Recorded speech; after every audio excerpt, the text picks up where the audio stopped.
Yeah, I'm super. Was it Megan who started calling us the pandas? No, it's Katie. Yeah, so Katie. And I was like, oh my me too. God, That's phenomenal. it's like a special uh order, you know. Oh, it's like, yeah, right. We are the nuns of the panda order. Not so I love that. And I have to find because I did go to China in 2016, and I do have I think a lot of pictures that I took myself of pandas, but they were in a zoo. So it's almost impossible to see them in the wild. But I'll have to go through them and see. They must be on a different computer somewhere else at home. See, I thought I didn't have any panda stories, but then I remembered that back when my son was about 9 and he was in love with Kung Fu Panda, the movie, Oh I, yes. I liberated a Kung Fu Panda cardboard cutout from the movie theater Mm, and brought it home to him. And we had it for years. And then he just kept the head of the panda, right. and now it's gone. But I'm not into cosplay, but if I were to be into cosplay, I think I would be a panda. Yeah. So let me I wanted to tell you this. And maybe this will lead into the AI discussion. So yesterday I was taking a walk. There's a nearby park that has a nice loop that if I'm over there, I always stop and do a couple of loops. And there was a family, clearly a Thanksgiving weekend family group ahead of me, 5 or 6 people, and they were all adults and they were walking really slowly because I am a slow walker. And I was overtaking them. And I was like, What is your wow. deal? Yeah. Well, fine, there's all these interchanging sort of ways you can go. So finally, I ran into them. They were coming this way and I was coming that way. The reason why they were walking slow is every single one of them was on their phone, Oh except for no. one person. One person was walking, but the other four were just stereotypically walking with the phones. And I'm like, Are you wow. sure they were together? Oh yeah, no, they were clumped. They were in a cluster in a Sometimes your way. family is like so hard to be with your family that you need something to distract you. Oh But yeah, like but that's a bummer. I just and when I walk, we'll have my phone with me, but I almost never refer to it, and I never listen to podcasts or music. I know for a lot of people that's really important, but for me, I just feel it just messes up the experience of the walk. So Yeah, when I'm driving, I'll listen to that yes, stuff. me too. When I'm driving, I will listen to them all the time. But the walking thing is, nope, not going to happen. I'm just I've going to. seen you walk. I do remember that moment. I saw you walk for the first time Oh, beforehand. that's right. And you were wondering who I was. And I yes. thought you were I thought you were male. I thought you were Yeah, not. well, yeah, Yeah, from the back, I'm like, who is this wonderful being who is like a monk who shapes the world? I mean, this is my impression from behind. yeah. Well, Yeah. so anyway, I think you go on sacred walks. So it makes yeah, sense to I've me. never used that word to describe them, but yeah, um, they are Yeah. meaningful to me, the Yeah. walks. Yeah. And it's odd because I mean I'm okay with taking a really strenuous walk, doing hills or things like that, but I don't really want to do that because I feel that somehow your mind starts concentrating on the physicality of the walk Hmm. as opposed to this other place where my mind is, where my body's very comfortable physically walking, and then my mind is like la di da di da, you know, letting Yeah. things come to it as it will. That's a So whole different kind of walk. Like I'll go on those walks for fun, yeah, but it's not a walk with the pleasure of thought. It's a yeah, walk that's about hiking or something. Yeah. exactly. Yeah. Right. Yeah. Yeah. Yeah. So I am all Twitter baited is the word that we used to use when I was a kid. I am all Twitter baited. I am all upset and Yes. activated. I guess that's Yes. what that's about. Around this event that occurred at OpenAI, and as soon as I saw that they got Sam Altman back, which is fine, Right. whatever they want to do is great, but not because also then they kicked out all the women on the board, and they brought in so now they have 4 men total, including Sam Altman, 4 white men, and 75% of their company is men, and I am very concerned because I have been watching the AI progress since I was, 19, and a computer science minor at Oberlin and studying Wow. Yeah. artificial intelligence, right? So I've been watching it and watching it and learning about the history of it and learning about the basic principles, etc. And even running projects related to AI, trying to do it with a twist where we actually create unconditionally loving AI, but nonetheless trying to shape the path of AI towards what I believe to be a really positive outcome for humanity. Okay, so that's my bias. That's what I believe I have been doing. I have also watched this behavior, which I think is a combination of like the status quo bias. So when all of a sudden, when you're concerned about something, you're going to go back to whatever you think anchors you in the past because that you think was working, even though the thing you're concerned about is the future, which is different from the past. And so there's really no reason why the past thing should work. But anyway, I think it's a combination between the status quo bias and misogyny slash woman blindness. And the other piece of it is a belief in this, a continued belief in this systemizing, empathizing bias. And so each of those we probably need to talk about so people understand what the heck I'm saying. Yeah, but because I'm not sure. I mean, I understand the term misogyny, that one I got, but I'm not sure. I'm not sure how the status quo bias, how you are applying that to the open AI Sam Altman situation. I'm sure it works. I'm just like, if I had to say, why does Julia mention status quo bias in reference to what's happening with Sam Altman? I would go, darn if I know, or I can't explain Well, so that's it. the thing. Okay, so Yes. all right, so Yeah. So let's go be. for it. I don't mean to call out OpenAI because I'm not on the inside at OpenAI, so who knows what the heck is happening there. But I think from the outside, what it looks like here is that sort of based on the information I have, and we'll post an article or two related to this, is that you have a group of people who are trying to create really new technology that changes the course of the world, potentially the universe, right? And has massive impacts on the human race. Okay, so that is just true, I think, objectively. They get into trouble because there's some kind of kerfuffle around either Sam Altman saying there's this big thing that we're doing called Q star or something, and I've read about that. Yes. right, and it's going to change the world, and then but we're not going to talk about, well, we are going to talk about it, but we're not going to pursue it, but we are going to pursue it, and a lot of flippy floppy. And then we've got Ilya, who was on the board, coming in and saying we got to get rid, convincing the board we got to get rid of Sam Altman. That's how the story reads. Okay, so Ilya is their chief into the mathematical components of AI guy. Okay, so that's about trying to manage the uncertain future. So that's about how do we manage this? We realize we have a lot of power. We realize that these things have consequence. We realize that we're in this weird management structure with a nonprofit managing a for-profit. How do we manage the future in this scenario? And so that's, I mean, it makes sense that Sam Altman's like, how about this? And Ilya's like this, and then this, and back and forth because they're trying different things. But then what happens is, in my view, the status quo bias kicks in and goes, wait a minute, this was a disaster. This flippy floppy cannot stand. We're going to go back with what we know.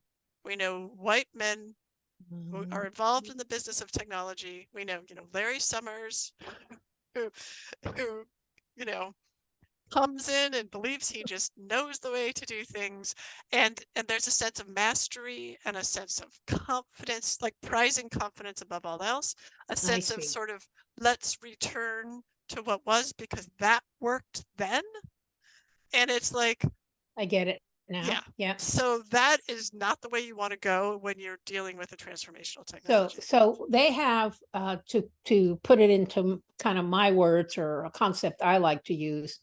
They have retreated into what they hope will be organizational smoothness, Yes. because organizations love smoothness and hate kerfuffling of any kind. Right. But this is not a time in the world where that particular status quo bias is going to be helpful. So while they can like it all they want, they're not going to get it. And even if they think they're going to get it by Yes. having a bunch of white guys run the board, all of a sudden, that Yes. they're just going to slip behind the rest of the world. I mean, they're still Right. not going to get it, right? Yes. So Right. this is the status quo bias. The misogyny thing, I think, is super unconscious. And what were you about to say? Oh, I was just going to say, well, that was very good that you noticed that. I was just going to say that I was in a conversation with an exec for a company that's involved in AI, but not the ones we're talking about now, a few weeks ago. And this individual said that uh, countries that are trying to make all the rules firm as they go along are like digging their graves on this. And this person mentioned Germany as an example of a country, and, they are very orderly. If there was one country that would make up the rules right now. And they're like desperately thinking they can, they can channel it. They can build the channel and move it all in the channel that they think is best. And they obviously have some incredible foresight to know what is best in this kind of situation. Right. And that brings us to Not, misogyny. Not exactly. not. And that brings us to misogyny. And here's how. The urge to control sort of science and engineering as coming from the motivation of controlling nature and controlling our fates and control is directly tied to the wish to control the one thing that cannot be controlled that biologically born females can do, right? Give birth. Which is give birth. Create other humans. Right. One way around that is to say, humans aren't actually that special. We can make our own. Mm. There's multiple ways to do that. Cloning, right? Finding ways to have an outside of the body uterus and AI, right? And so this is a very unconscious, I think this is operating at a very unconscious level, but I think it's stimulating this sort of feeling that rises up that I've seen in mostly men who were born men in technology. And it's a feeling of, I just want to play in my sandbox. I wish my mother would stop telling me that I have to be careful or that I need to come in for lunch. And that leads to two things. One, an unconscious bias towards women, because it's like, you're the mom. And don't tell me what to do. I want to play in my sandbox. I want to learn how to control the sandbox and be the master of the sandbox. Fine. Those are all interesting impulses and they create amazing technology. I'm not saying they're wrong. But then there's the other piece of it, which is if the mom is going to come in and tell me, by the way, you have regulations here, or we need to do things in a way that's acceptable or useful for humanity here. If she is going to come in and do that, we're not going to pay her.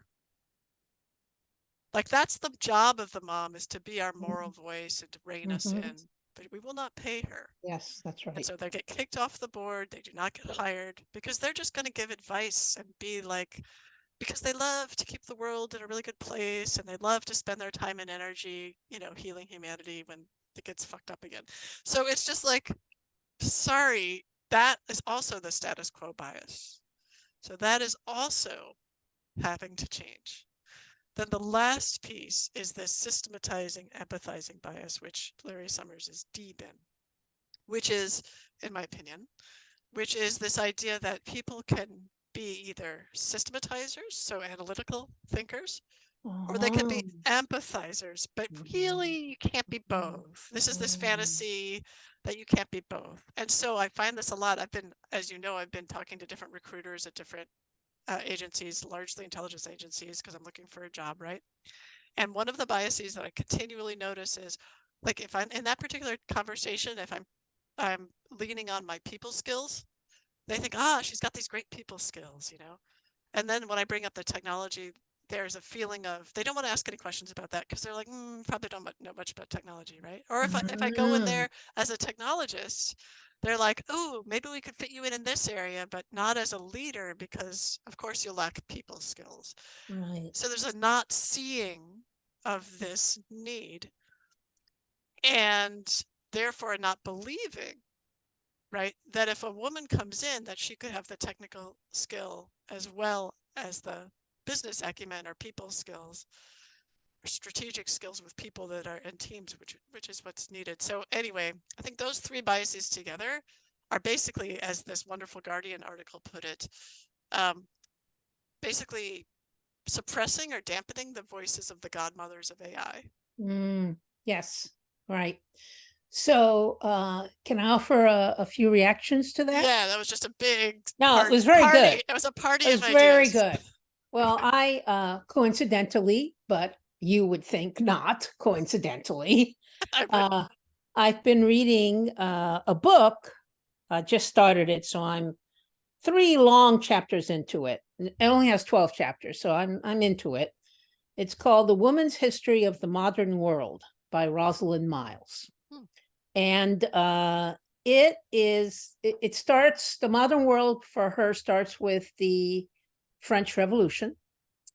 And she is makes the point, and the point I'm going to make here, that women always suffer during revolutionary times, and the AI is a revolutionary time that we're living through. And she talks about a French woman. I wrote down her name, Olympe de Gouges. My French is not my best language. Who was sort of a self-made woman, and she was guillotined by Robespierre, and her crime was two crimes. One was she it should be the rights of everybody, men and women, not just the rights of men, and writing about that. And then her second, Wait, she, did you say? she, Olympe, yes, she's a woman. What she said? Oh, when you say it should be the rights of men and women, what is it? You mean like everything? Yeah, the Oh, French Revolution, the got it. declaration. So the Robespierre, or somewhere along the way, they created a document Yeah, right. about This is the egalite fraternity. egalite, whatever, Yeah, and it was all about men. And she kind of like rewrote them and said, no, we need to put the women, the feminine pronouns need to be in here as well, right? right. And then the other thing that she got into trouble for was, and guillotined for, was that she argued against the guillotining of the king and queen, and in fact believed in mercy, believed in the idea that perhaps the people would like a constitutional monarch, so we shouldn't. Let's find out what people want. Yeah, we should do what people want, not just what we intellectuals here think. So I just thought her point about how women always suffer during revolutionary times was is probably correct. Although I haven't read the rest of the book, but I'm sure. Well, it's this You know, back to the status quo bias and fear yes, of it's the fear of loss of control. And right, even though the four guys who are on the OpenAI board, um, are all very pro AI and they're not about, let's back off and let's have a pause or anything. yeah, Of course, they're absorbing the fear too. It's inside of them too. right, And that's why they have to react to it. And so this, the treatment of this is to acknowledge the fear of, and that to admit that no one has mastery and no one knows the right answer. Like that's really the cure. exactly. And that opens you up to not have to fall for any of those biases because they're Yes, like, there's a new world. What do we want? So here's the questions. What do we want the new world to look like? Right. How can we shape our organization in a way that supports the way that we want the new world to look? Right. And what habits do we have from the past way of doing things that are going to get in the way of that? Right. Right. And really examining those rather than claiming mastery over something which no one has mastery yet. Yes. That's the point. Yes. Right. Yes. That's And yeah. yeah. The second point I wanted to make was or is that women, you already talked about it. There's this style of leadership that is, in a cliche way, ascribed to men. But I do think there's something there, which is, very decisive, know what you're going to do, move forward, move quickly, make decisions, be decisive, don't second guess yourself. And then, of course, the meme about women, the classic meme about women is that they're so changeable, that they can change their mind, that you never know what a woman is thinking. She'll tell you something one time and then something else another time. Because the So, context changes. yes, so this idea that changing your mind and being indecisive is a weakness is I think linked to the fact that apparently men, for whatever reason, maybe they've been socially engineered to be this way, it kind of doesn't matter. Men are associated more with a particular leadership style, and women are associated with another. And I think that that's unfortunate. There's, I think, there are a few situations more dangerous than being certain in uncertain times. I mean, just it's kind of crazy, Exactly. right? I tell my friends who are super vehement in one way or the other about the Israel Hamas thing. I say, if Yes, you know what to do in Israel Hamas situation, you are wrong. yes, It's of like course. it's like Richard Feynman said, if you think you understand quantum mechanics, you don't. You don't It's exactly too complex. No right. one understands it, right? Yes, So I think we have to get it that when someone claims that they know what to do in situations that are incredibly complex and uncertain, that's not a good thing. no, That's a not red at all. flag. That's a red flag. Yeah. Yeah.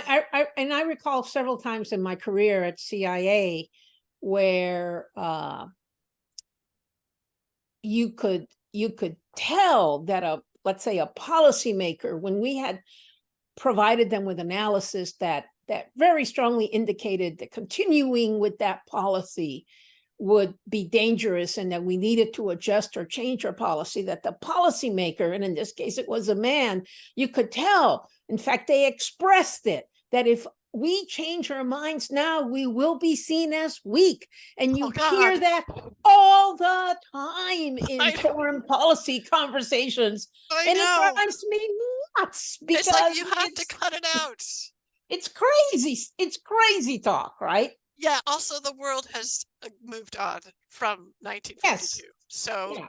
And this yeah. idea that we can actually make concrete things happen through posturing, I don't know that that was ever correct, but it's not correct now. People No, have too much information. They actually know what's going on. right. And, So it just seems like lying. yeah, exactly. It just seems like lying. If only Joe Biden projected more strength. Golly, I, Well, that's one thing I think is really interesting actually, is because I saw him uh give a talk after his um sort of saying like, okay, it looks like the ceasefire for a couple yeah, days and the exchange for hostages is working. And there was a part of the talk was clearly written for him where he had to claim um, he kind of mission accomplished style, but he yeah, couldn't do it. He was like, look what my team and I did. He it's just him. he doesn't deliver it like that. And then later in the talk, when someone asked him a question, well, so do we know when more will be released? He says, no, we don't. And then someone asked him something else. He says, no, we don't. And he was so much more comfortable doing that. And I just thought, yeah, that's Yeah, why people criticize that kind of behavior because they think that's not leadership, but that is Exactly. that is called authentic leadership. Yes, of That is course. actually in step with what's going on. Right. Okay, wait. So back to the AI thing. But it all comes in there, right? This is the AI thing. This is the admitting to ourselves that we don't know and putting ourselves into I mean, so a positive way to think about it is putting ourselves into student mind or in a state of awe. Like we are Right. we ought to be in a state of awe. We have this amazing technology that's coming Yes. down the pike. And this is profoundly beautiful and maybe very extremely helpful to Right. humanity, right? Wow. What can we do with this? And being in that state of awe and sort of together wandering around the edges with our different natures and our different political biases and our different, business biases and learning together what we can do with that, that feels like an actual revolution. Like Yes. that's, but sort of how do we get there? And there's a part of me that says, so we need to look toward the future. We need to look towards women Mm-hmm. as well as people who are not white, Mm-hmm. right? And Mm-hmm. we need to say, this is humanity's baby. Yes. This is humanity's baby. And what does it look like to be good parents? Right. What does it look like Yes. to be good Yeah, parents? exactly. And there's a lot of people who know a lot about that, Right. and we can use them. But then, so I had these three ideas. Okay, so I had this idea for revolution among women, relationship to AI. Are you ready? Okay. So one is starting an AI company that's just run and led by women, Okay. right? I mean, seems like just with a whole new approach that works directly with governments around the world to make sure that the AI is doing good things and at the same Right. time not messing up. Okay. And hiring away a bunch of people from OpenAI and Mm-hmm. Google and to do that. Um, Another option, which I don't think is gonna, I mean, I think that would be interesting. I don't think that solves the problem because I really want to see groups work together in some kind of a Right. diverse way, right? Two, the Biden's executive order on AI is calling for these chief AI officers at every agency, right? And there could be some kind of a commitment or statement around the uh, a mix of genders, mix of Yes, of races, course. right? For Well, just just to like, make a very small point about that OpenAI board, no board anywhere should be so homogeneous. I'm not talking about male, female. I'm talking about the fact that they're all OpenAI tech people. I mean, right, how, come on now. How do you get a holistic sense of the context and the world and how this is all going to play out if you're all like, coloring in the same coloring book? It makes no sense. yeah, I And agree. it's And not just their that's not boards, what a board is for. it's not what a board is for, but many boards are like that, where they don't think through all the different types of humans that ought to have a voice as we move forward with this particular company Well, or technology. and especially for a nonprofit, right? So that Yes, makes even less exactly. sense. Yeah. So that's another piece, which is I thought that we could have, this is really, would be really wild. But Yeah. the idea of a women in technology strike, like a cross company. Oh my God, Lysistrata. Yes.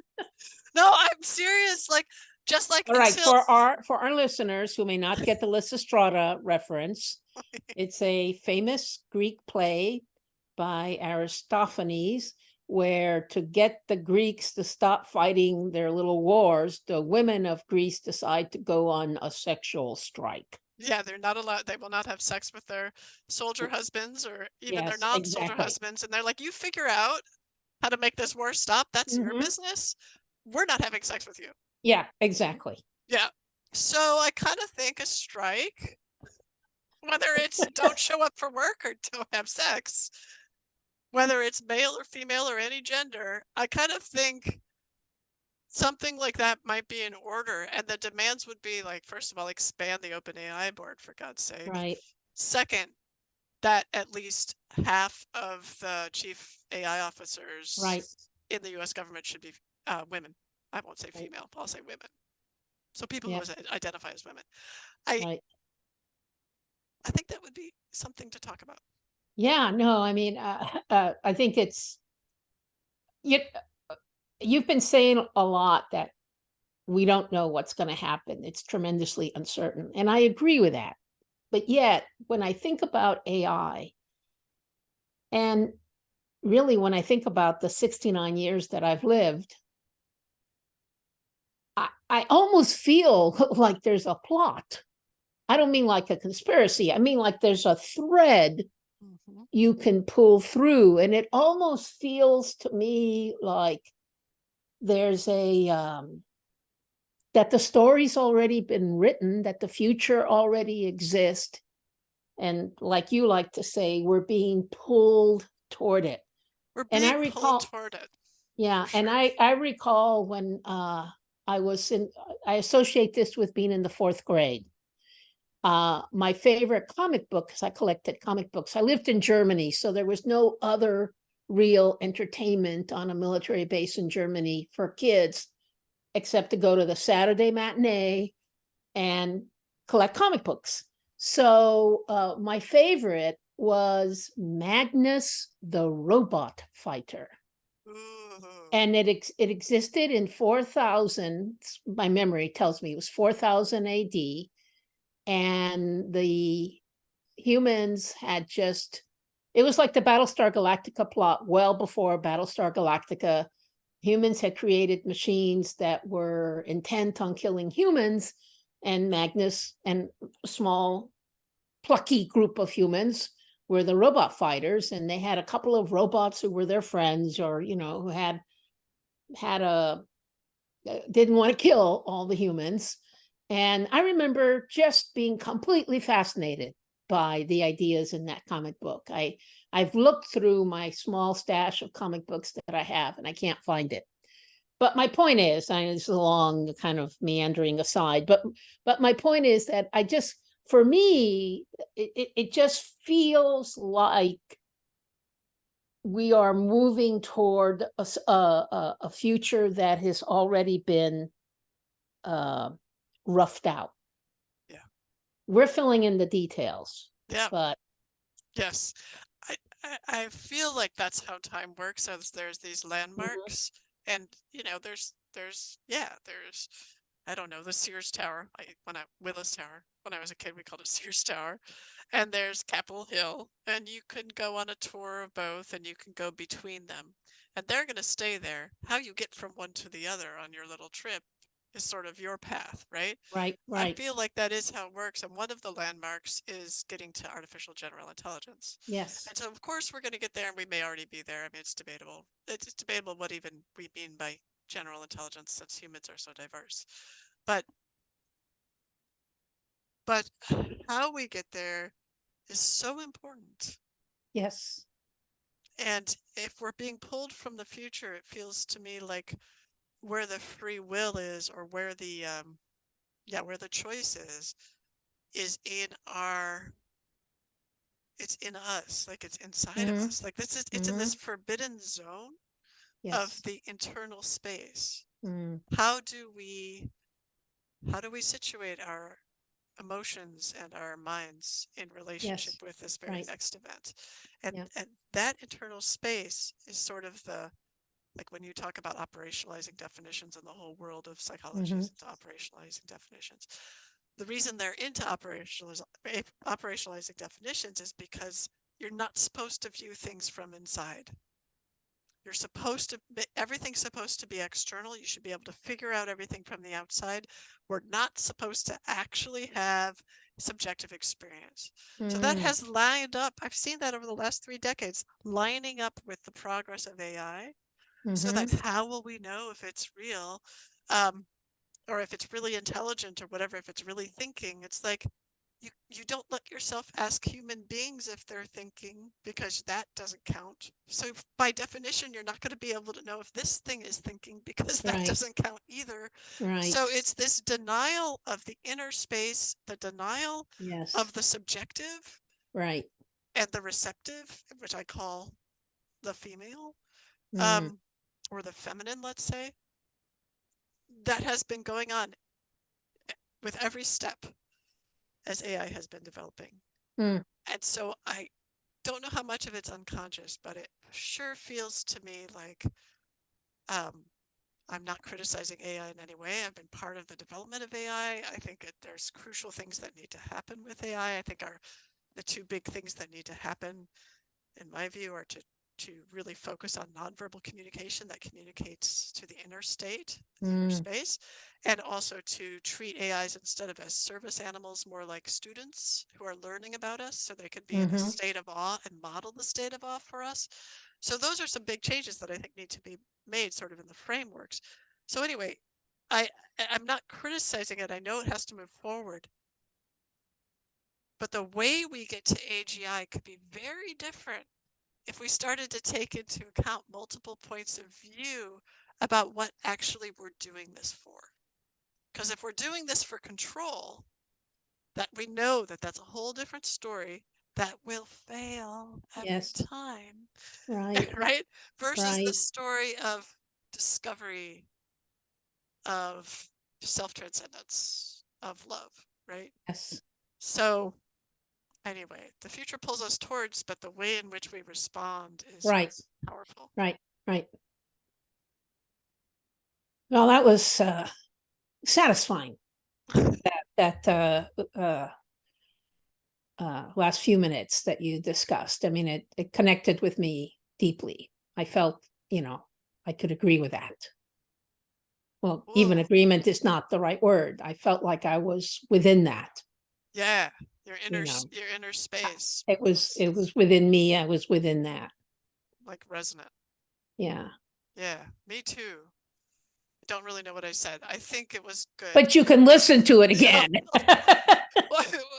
Where are you on this idea of a women's strike? I kind of think, Pandas playing cello, we have no power whatsoever, but we can say we're calling for a women's strike, and what the hell? Well, yes. I mean, I think definitely, I mean, so I'm the more cautious one here, but at least on this issue, I'm not saying that I'm the more cautious one all the time, but I think definitely if you don't, if what, some women may feel like they're in a good situation and don't want to strike. And then my other concern is, are there enough women to make a difference? Because, You you don't, see these pictures of, different workforces, and it's strongly men, right? as we know from OpenAI. So maybe it is really more like, forget gender, partners of people who work for tech companies Right. and Right. go on a sex strike. I mean, Yes. don't worry about the gender. If this matters to you, partners of people who work for tech companies, especially people whose partners are in leadership, Right. like, you have power here. Right. Absolutely. I kind of like this idea. I just think we have to think of new ways to exert power, and when the old ways have been decimated. So Power is not the right word, but no. it's the word that we have to use. But Well, let's we find have, a better word. Is it I don't know. I mean, it's like influence? we have to have, we have to have, we have to be effective. We have to have an effect, Yeah, right? yeah, have an effect. Have an effect. People need to feel that effect. Right. Yeah. Yeah. Okay, good. Well, excellent. I'm ready for some dancing. Oh my goodness. I don't, we're not even coordinated. I have no idea. Well, what do you mean we don't have to be coordinated? We're Well, never I don't even know what coordinated. song. What are we gonna do? Well, what did we talk about today? Oh, let's do there's one song on our playlist. I'm just gonna go quickly find it Mm-hmm. because I don't remember its name. But it's very appropriate for what we talked about today. It's called Mother by Megan Trainor. Mother. Now you see, one of my issues is that I don't do Spotify or Apple. Yeah, that's okay. I'm gonna find it on YouTube for us. So I'm always Or, having to look for it somewhere. Yeah, there it is. well, Mother by Megan Trainor.